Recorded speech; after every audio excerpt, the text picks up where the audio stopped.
Alors, face à ces grands experts, cela va être intéressant de voir ce que revêt la complexité territoriale, ce que cela engendre socialement, économiquement et même politiquement. On va définir l'intelligence territoriale et on va vous faire découvrir une cartographie et les diagnostics territoriaux. Et puis on se projettera aussi dans le futur, qui est déjà bien présent, cet énorme paramètre qui se rajoute, la crise écologique. Vous pourrez bien entendu poser des questions à nos invités. C'est le principe même de ce congrès. À chaque table ronde, on prévoit une dizaine de minutes pour les questions-réponses pour que vous puissiez vous exprimer, interpeller les intervenants, leur poser des questions ou bien tout simplement témoigner. Alors bonjour Alexandre Moine. Bonjour. Vous êtes professeur de géographie, laboratoire Théma, Université de Franche-Comté. Et bonjour Marc Rousseau. Bonjour et bonjour à toutes et tous. Vous êtes chercheur consultant en politique sociale au sein de la chaire Territoire et mutation de l'action publique à Sciences Po Rennes. Alors, je voudrais tout d'abord qu'on commence avec vous, Alexandre Moine. Comment est-ce qu'on peut conceptualiser la complexité territoriale? Alors vous y voyez 5 dimensions. Ça sera intéressant de voir ce que c'est exactement. Alors bien sûr, merci d'abord pour l'invitation. Je suis ravi d'être ici en Corse. Je suis passé en bateau cette nuit. J'ai accosté à 7h10 voilà, pour éprouver ce qu'est l'insularité. Et c'est un vrai plaisir que d'accoster ici à Ajaccio. Le territoire, c'est un mot valise. Avant que de parler de 5 dimensions, on a l'habitude de le mettre à l'épreuve de tout et rien, à la fois dans les discours. Le territoire est à la fois acteur, est à la fois échelle locale, etc., surtout dans le discours des politiques.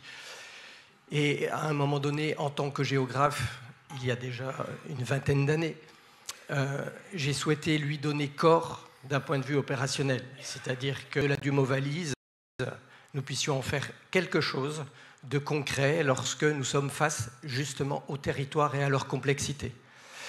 Alors, je me suis penché sur le réseau de la FEAP et j'ai vu la multitude de SMS d'établissements sociaux, médico-sociaux que cela représentait, aussi bien les EHPAD que les ESAT, que les SIAD, que les SAVS, que les CHRS, etc., etc., avec lesquels je travaille ici et là et qui constituent, par leur ancrage spatial, la première dimension. Là, on se situe à la base du territoire, ce que vous éprouvez, les difficultés que vous devez surmonter lorsque vous animez un DITEP et que vous devez organiser les mobilités des jeunes qui vont venir à la journée et repartir chez eux le soir, des fois plusieurs heures sur un aller et autant pour le retour. La question de l'isolement, la question des frontières à Saint-Georges-de-l'Oyapock en Guyane, la question se pose après la construction du pont, de la venue de personnes du Brésil pour venir se faire soigner en Guyane, mais toute la question de l'accès aux ressources, ça s'ancre dans cette dimension spatiale où vos établissements sont situés, les personnes fragiles que vous accompagnez autour de situations multifactorielles, souvent complexes, ils habitent à un endroit qui est géoréférencé. Les ressources autour sont à 10 plus ou moins fortes, les exemples que j'ai donnés, et l'ensemble des acteurs, je dis en filet de sécurité, autour de ces situations sont aussi situés. Ce premier niveau, vous voyez, laisse transparaître un deuxième niveau, une deuxième dimension, celle des acteurs, avec leur jeu complexe, des dispositifs qui viennent du dessus. Et ce que je travaille particulièrement, ce que l'on peut faire surgir du bas, ce que l'on vit, c'est-à-dire je parle du premier ou du dernier mètre de l'action sociale et médico-sociale, qui se heurte à la première dimension et à son action. Mais tout cela s'organise en fonction de représentation. C'est une troisième dimension que nous devons prendre en compte, l'envie, l'attraction-répulsion, comment on se représente aussi en filet de sécurité, le handicap, la vieillesse, parce que tous les acteurs ne sont pas forcément autour d'un parcours d'une personne accompagnée, ne sont pas forcément au fait de ce que représente la question de la vieillesse, du handicap, etc., du problème psychique, confronté au déplacement. Tout cela fait surgir des lieux qui sont plus ou moins intégrateurs de ces situations, plus ou moins faciles à atteindre quand on est âgé, quand on est handicapé, etc., ou fragile tout simplement. La pauvreté, elle est sous-jacente à tout cela. C'est la 4e dimension. Dans l'espace géographique, on va faire surgir des lieux. Et enfin, 5e dimension, les territoires, et donc ces 4 dimensions évoluent dans le temps. C'est-à-dire qu'aujourd'hui est différent de demain, différent d'hier, il y a des trajectoires, aussi bien le temps affecte les personnes accompagnées que les territoires autour qui perdent ou gagnent des services. Voilà pour poser le décor. Il est bien posé.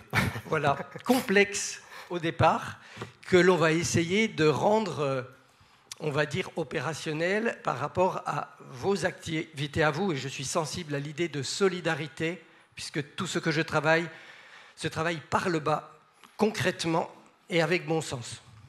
Donc on résume, les 5 dimensions, c'est l'ancrage spatial, les acteurs, dites l'envie, l'attraction, les lieux et puis les territoires.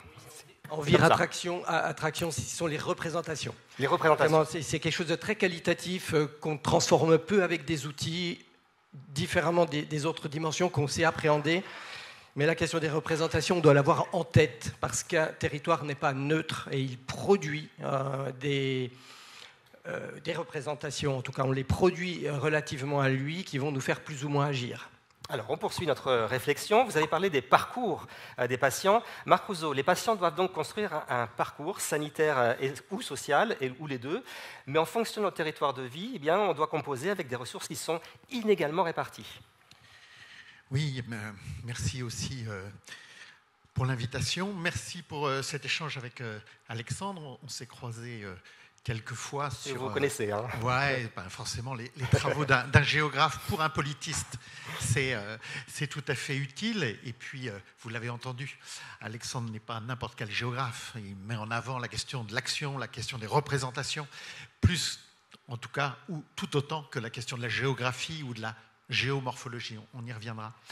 Et effectivement, sur ces territoires que vous incarnez dans cette salle, et on a vu déjà avec l'ouverture la richesse et la pluralité des territoires, à partir des territoires se construisent des parcours. Mots-clés, là encore, mot-valise. Alexandre a nommé le territoire comme un mot potentiellement valise qu'il fallait déconstruire. Le mot parcours en est un autre. Et vous avez vu comment il a surgi, allez, en gros, il y a une vingtaine d'années, et comment il s'est imposé comme un leitmotiv de vos activités, de nos réflexions, à la fois sur la santé et sur la solidarité. Peut-être juste dire un mot de la solidarité, puisque Alexandre nous a proposé une définition du territoire. Je vous en propose une sur la solidarité, puisque privé, solidaire au cœur des territoires. Je laisse à d'autres peut-être la question du privé, mais en tout cas de la solidarité. La solidarité, c'est 2 choses. Et vous devez, et vous avez décidé d'incarner 2 dimensions. Cette notion nouvelle, moderne de la solidarité, allez, elle remonte à la fin du 19e, et 2, je dirais, têtes d'affiche à l'époque, vont avoir une appréhension différente et complémentaire de ce terme et nous en donner le sens. C'est à la fois, et là je vais du côté d'Émile Durkheim, que vous connaissez, grand sociologue s'il en est, c'est à la fois un fait social. La solidarité, qu'on le veuille ou non, c'est l'interdépendance qui nous relie. Alors, ce sont des interdépendances. Alexandre a dit tout à l'heure que tous les lieux n'avaient pas la même puissance intégratrice. Ce sont nos interdépendances qui nous amènent à avoir un sentiment d'appartenance. Et on l'a entendu dans l'ouverture, comment les territoires pouvaient être lieu de sentiment d'appartenance. C'est une conscience commune d'appartenir à des destins, sinon les mêmes, en tout cas des destins interreliés et qui se font écho.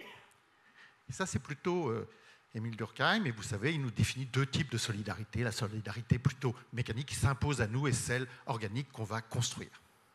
Et puis, il y a Léon Bourgeois, solidariste républicain, qui va compléter cette approche du fait social par un principe politique. La solidarité, c'est cette conscience commune qui peut déboucher sur des obligations morales, voire sur des obligations juridiquement encadrées. Et derrière naîtra la protection sociale. Donc, important de se dire que notre sujet croise ces deux termes, le territoire et la solidarité, et ce que l'un fait à l'autre. Et ça marche dans les deux sens, hein, bien évidemment, quand on veut bien y réfléchir un peu. Alors, aujourd'hui, sur les territoires se construisent des parcours. Et je disais, mot relativement récent finalement. Alors, vous représentez une permanence qui vient, pour partie, sur ces questions de solidarité et de santé, de très loin, avec les congrégations, avec les fondations. Et donc, il y a une forme de permanence. Et en même temps, tout a changé. Et vous êtes au cœur de ces changements. Alors, ce ne sont pas des changements radicaux. Une époque ne détruit pas la précédente. C'est de la sédimentation dans l'évolution des principes d'action. Alors, en deux mots, la notion de parcours, elle est au cœur du nouvel état sanitaire et social qui, globalement, se précise depuis le début des années 2000.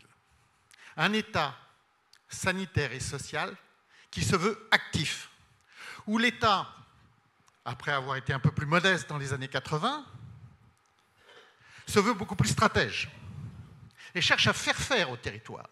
Et faire faire quoi? Eh bien, faire en sorte que sur les territoires s'organisent des ressources de proximité, vous en faites partie, qui sont autant d'ingrédients pour chaque acteur, vous, moi, des personnes vulnérables que vous accompagnez, des malades, des patients, vous avez dit, qui deviennent à la fois des bénéficiaires de politique publique, mais aussi des acteurs de politique publique. C'est ça le renversement derrière la notion de parcours. C'est l'idée que les personnes avec qui vous travaillez sont moins ou pas simplement les destinataires de vos interventions, mais sont des potentiels entrepreneurs d'eux-mêmes, devant construire des parcours de santé et socialement responsables. C'est le mot qui fait écho à la notion de parcours. Construire un parcours qui, à ses propres yeux, a un sens et permette de faire face aux épreuves de la vie quotidienne. Et donc le territoire, dans cette perspective qu'on appelle la perspective de l'investissement social, ça vient d'Amartya Sen, ça vient de ce prix Nobel, qui réfléchit comment effectivement les acteurs sont aussi des êtres agissants par rapport aux questions de solidarité, pas simplement des bénéficiaires. Et derrière ça, c'est l'idée que les ressources que vous représentez, et d'autres sur les territoires, sont autant d'ingrédients pour que chacun développe ses connaissances, ses compétences, mais le terme clé, c'est ses capacités, c'est-à-dire sa capacité à construire une histoire qui a de la valeur à ses propres yeux. Ce faisant, tous les problèmes ne sont pas résolus, bien évidemment, mais lorsque ces territoires proposent ces ressources diversifiées, que chacun cherche à activer dans le cadre de son parcours, il y a besoin de médiation, il y a besoin, dirait Amartya Sen, de facteurs de conversion qui vous permettent, en tant qu'usager, de vous servir et de vous y retrouver dans tous ces sigles, dans cette complexité de dispositifs qui existent. Et l'humanité, l'humanisme, si vous l'incarnez, c'est aussi aider chacun à s'y retrouver dans ses maquis pour pouvoir activer les ressources nécessaires à son parcours. Je terminerai à ce niveau-là. Ce n'est pas simplement une philosophie humaniste ou personnaliste, cette histoire de parcours. C'est aussi une nouvelle appréhension du lien social. En misant sur la construction, la mise en œuvre et l'ajustement tout au long de la vie de parcours de santé et de parcours sociaux responsables, l'idée, c'est de confirmer que chacun d'entre nous est responsable et coproducteur d'un processus permanent de production de la cohésion sociale. Il ne s'agit plus d'insérer dans quelque chose qui existerait ou encore plus d'intégrer, dans un déjà là. Il s'agit qu'ensemble, nous produisions, malgré nos différences, malgré des clivages très importants, que nous produisions ce vivre ensemble et cette cohésion sociale. Alors justement, si vous parlez de cohésion sociale, j'ai une question, c'est le journaliste un peu politique qui voudrait vous la poser. Est-ce que l'inégalité des ressources par territoire, vous la voyez vraiment comme l'origine de clivages sociaux et politiques, et je pense par exemple aux Gilets jaunes qu'on a eu il y a quelques années, ou même la montée de l'extrême droite? Oui, bien sûr. On le sait tous. L'inégalité dans cette organisation et cet accès aux ressources, mais là, au sens très large, bien évidemment, en premier lieu, l'offre de soins, mais aussi les ressources en termes d'accès au sport, d'accès à la culture, d'accès à l'éducation, et peut-être encore plus d'accès au logement, plus généralement d'accès aux services publics. Ces inégalités dans la répartition et aussi dans l'accompagnement pour accéder sont à l'origine de clivages territoriaux délétères. Toutes les enquêtes récentes des scientifiques en sciences sociales, en sciences politiques, qui se sont intéressés à la naissance et au déploiement du mouvement des Gilets jaunes ont bien montré que parmi les variables essentielles dans le déclenchement de ces mouvements, mais aussi, plus récemment, dans le vote pour l'extrême droite, l'inégalité de ressources disponibles sur les territoires, en particulier dans des zones périphériques, dans des zones périurbaines en déclin, dans ces villes moyennes alors je ne sais pas si elle existe, de cette diagonale du vide, mais en tout cas dans des villes moyennes où les centres commerciaux ont vampirisé les centres-villes, sont des éléments majeurs d'un sentiment qui mêle, ça c'est Pierre-Rosan Vallon qui l'a bien expliqué dans un bouquin qui a 3-4 ans, son avant-dernier bouquin, qui mêle mépris, sentiment de mépris. Donc la différence d'accès aux ressources produit un sentiment de mépris, un sentiment d'injustice, un sentiment de révolte, un sentiment d'abandon, voire, et c'est peut-être le plus délétère en termes de lien social, un sentiment de mise à distance et de fermeture par rapport aux interactions qui nous font nous enrichir les uns et les autres. Donc oui, la difficulté d'accès aux ressources, soit parce qu'elles ne sont pas là, soit parce que les accompagnements ne sont pas suffisamment respectueux, sont trop prescriptifs, produisent du non-recours, oui, ces éléments ont des conséquences bien au-delà de l'état de santé, mais ont des conséquences majeures en termes de représentation sur ce que nous sommes en train de faire ensemble. Très clair, merci. Alors, cette complexité territoriale, Alexandre Moine, vous dites qu'elle ne se résout pas finalement, elle s'interprète, et il est nécessaire de simplifier cette réalité complexe. Alors, vous parlez de simplexification. Je vous laisse expliquer. La simplexification. Alors, bien sûr, je n'invente rien. Votre micro, je souscris à bien sûr ce que Marc a dit. S'il fallait juste compléter cette question des inégalités très très fortes que nous mesurons très fortement, nous géographes, par des cartographies, divers indicateurs qui nous montrent combien les différences sont fortes dans un État républicain où l'égalité devrait être de mise, il faudrait peut-être parler de compensation à certains moments, parce que tout ne peut pas être égal, l'équité ne peut pas être partout la même, l'égal accès aux ressources qui est prôné depuis longtemps, enfin en tout cas depuis l'après-guerre, est impossible à tenir aujourd'hui, c'est une évidence, donc peut-être il faudrait parler de compensation. Mais parce que, évidemment, nous sommes face à cette complexité qui est submergente.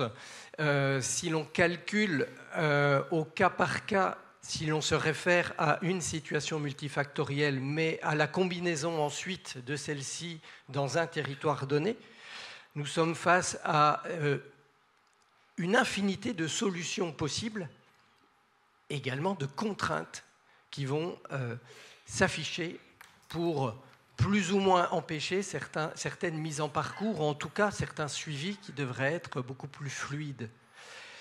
Ce que dit Morin de cela, c'est que cette complexité, il faut essayer de la résoudre.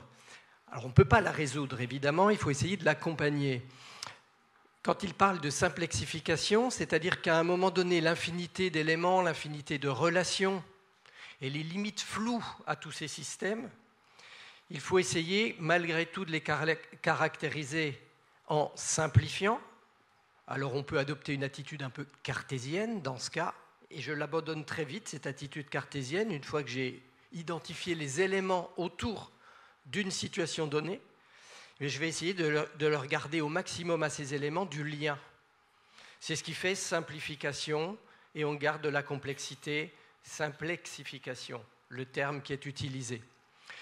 Ça veut dire que la traduction de tout cela, pour moi, géographe, engagé en géosocial depuis 20 ans auprès des travailleurs sociaux, c'est une traduction en données, informations et connaissances. Ce n'est pas très sexy, le propos que je vous amène, mais c'est la réalité. C'est-à-dire qu'autour d'une situation qui est nommée, nous avons un genre, l'âge, des caractéristiques socio-économiques. Déjà là, ici, on peut produire des données.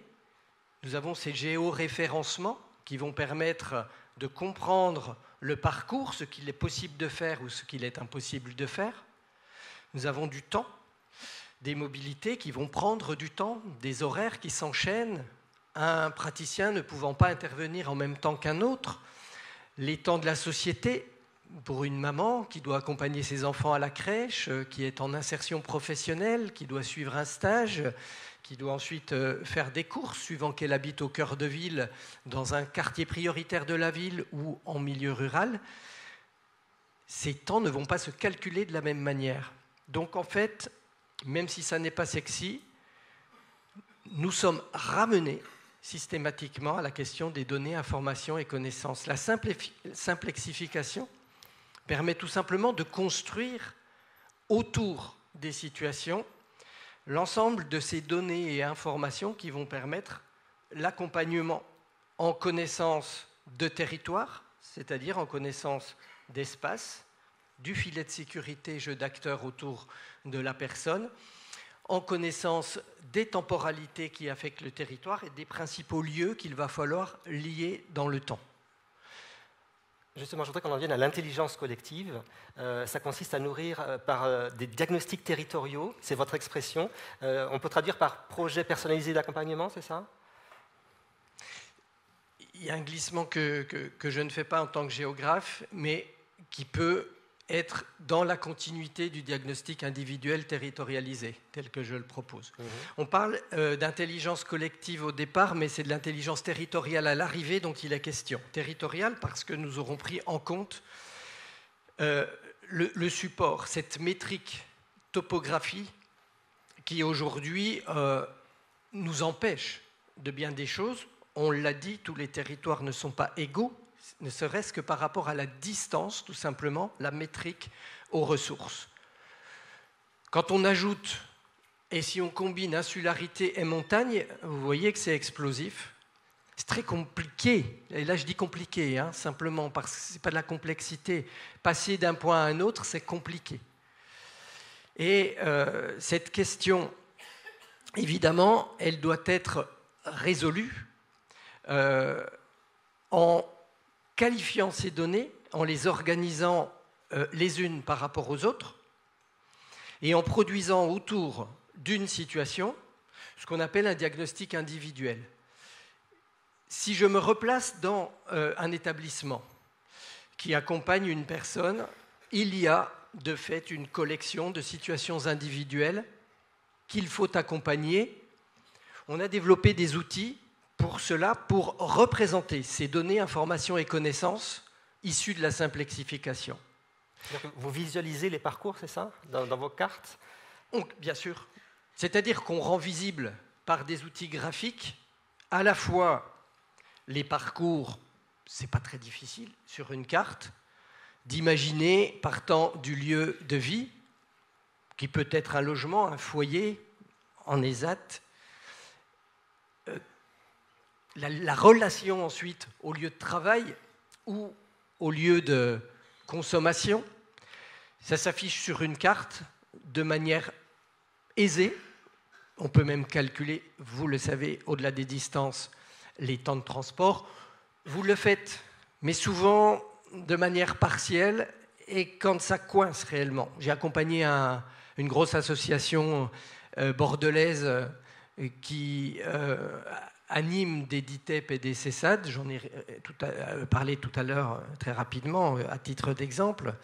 Nous avons ensemble produit des cartes des aires de chalandise, c'est-à-dire on a positionné toutes les situations, tous les jeunes qui étaient amenés à fréquenter un CESAD ou un ITEP ou un DITEP, puisqu'ils sont en dispositif ITEP. Et ça dessine des aires de chalandise et on voit les distances et on voit ce qui est possible, impossible. On voit les concurrences aussi entre différentes offres qui vont être projetées. Ces outils graphiques, ils sont aussi appliqués aux acteurs et aux filets de sécurité. Combien de fois je vois ou j'entends des personnes qui dialoguent autour d'une situation sans se reconnaître formellement. Le filet de sécurité, celui qui en a la meilleure vision, c'est la personne accompagnée. Elle sait qui agit autour d'elle, autour de cette situation multifactorielle. Mais chacun des intervenants ne se voit pas forcément. L'outil graphique a un graphe d'acteur tout simple. Et ce sont des outils que je porte vers les travailleurs sociaux ou vers les accompagnants de ces situations qui doivent être simples, qui doivent pouvoir être dessinés tout simplement sur un coin de nappe, de manière rapide, de manière à se comprendre, à se voir. Et ce sont des choses élémentaires quelquefois qui bloquent dans la mise en parcours parce qu'on n'a pas identifié ce grain de sable qui vient dans les rouages, tel ou tel partenaire à sa juste place spatiale et à sa juste place temporelle dans un parcours qui est quelquefois minuté, si ce n'est à la seconde, au moins aux dizaines de minutes ou à l'heure en fonction des mobilités. Et puis nous avons la capacité à représenter tout ça dans le temps avec des frises temporelles aussi relativement simples qui permettent de visualiser le parcours de la personne, de le replacer même, le parcours actuel, dans un itinéraire de vie plus long qui fait surgir des faits, des dates clés qui ont impacté la vie de ces personnes, qui peuvent expliquer des représentations. Parce que c'est bien beau de dire on place en parcours. Il y a l'autonomie de la personne pour adhérer à la mise en parcours, mais il y a des personnes qui ne vont pas être capables de gérer mentalement leur mise en parcours. Ce n'est pas non plus la panacée, même si Marc l'a très bien dit, on glisse vers cela depuis très longtemps. Mais c'est logique, puisque la simplexification d'une situation nous amène à considérer cela naturellement. Ça a été caractérisé. Enfin, le terme de parcours est utilisé, ce n'est pas par hasard, ce sont bien des parcours et ils sont là bien avant qu'on les nomme, ces parcours. Et derrière eux, évidemment, nous avons une telle complexité que quelquefois la personne doit être accompagnée, n'est pas forcément maître de ces parcours, mais on peut l'aider malgré tout avec ces outils graphiques qui vont aussi servir, je dirais, dans bien des cas principalement aux travailleurs sociaux et médico-sociaux pour poser les situations, les discuter, les mettre au milieu de la table. Quand il y a un filet de sécurité, il faut que les uns et les autres voient la même chose. Qui est où, qui fait quoi, quand. C'est obligatoire. Et la carte est là, à côté, comme deuxième outil. La frise peut être mobilisée également. Donc on a des outils pour traduire cette complexité à l'issue de la simplexification. Alors, vos outils, donc cartes et fresques, quelle que soit l'intelligence territoriale qu'on peut mettre en place, il y a aussi le paramètre de la crise écologique. Je voudrais qu'on en parle. Il faut la prendre en compte dans les territoires, bien entendu. Il faut reconsidérer les territoires d'action en fonction de la géomorphologie. Vous avez dit ce mot-là tout à l'heure. C'est quoi précisément ? Est-ce qu'il faut, je n'irai pas forcément jusque-là, en tout cas, les questions écologiques, la question des transitions, de la bifurcation, de l'adaptation, de l'atténuation sont en train de nous rattraper. Vous l'avez mis d'ailleurs au cœur de votre congrès précédent. Et bien évidemment que les territoires qui sont à la fois des espaces de vie, des lieux de vie, ce que nous expliquait très bien Alexandre, qui sont à la fois des objets d'intervention, qui sont à la fois des échelles de gouvernance, les territoires nous semble être de manière relativement immuable, définie aussi par des frontières institutionnelles, des frontières politico-administratives et institutionnelles. Et la crise écologique, qui met en avant d'autres types d'acteurs que les acteurs humains. Bruno Latour parle des acteurs non humains, voire des actants non humains. Acteurs non humains, les animaux, les végétaux. Actants non humains, les montagnes, les fleuves. On va se retrouver confrontés à un certain nombre de défis et d'enjeux, et nous sommes confrontés aujourd'hui au risque de submersion pour les territoires littoraux, aux feux de forêt pour les massifs forestiers, aux pollutions de l'eau potable. Et breton, je vis depuis 20 ans comme une catastrophe la question des algues vertes, les canicules qui vont toucher certains territoires plus que d'autres. Donc, travailler, intégrer ces problématiques des transitions va re-questionner les territoires d'action et encore plus les territoires institutionnels. Donc oui, sans doute que avec cet État d'après-guerre, administrateur et protecteur, qui voyait l'Hexagone et puis les territoires insulaires sur de grandes cartes et qui a fait perdurer, s'est appuyé sur les découpages, en particulier les découpages napoléoniens, pour organiser l'action. Sans doute que les critères géomorphologiques vont s'inviter pour reconstituer des territoires de coordination, d'action et de solidarité. Donc oui, les territoires institutionnels sont là, ils sont bien là, c'est un paramètre majeur de votre pilotage et de vos décisions, mais s'affranchir pour partie des territoires institutionnels pour aller réfléchir de nouvelles alliances à l'échelle de territoires morphologiques qui compteraient par rapport aux enjeux écologiques est sans doute quelque chose qui va venir retravailler les cartes dont parlait Alexandre. Et j'ajoute un deuxième élément.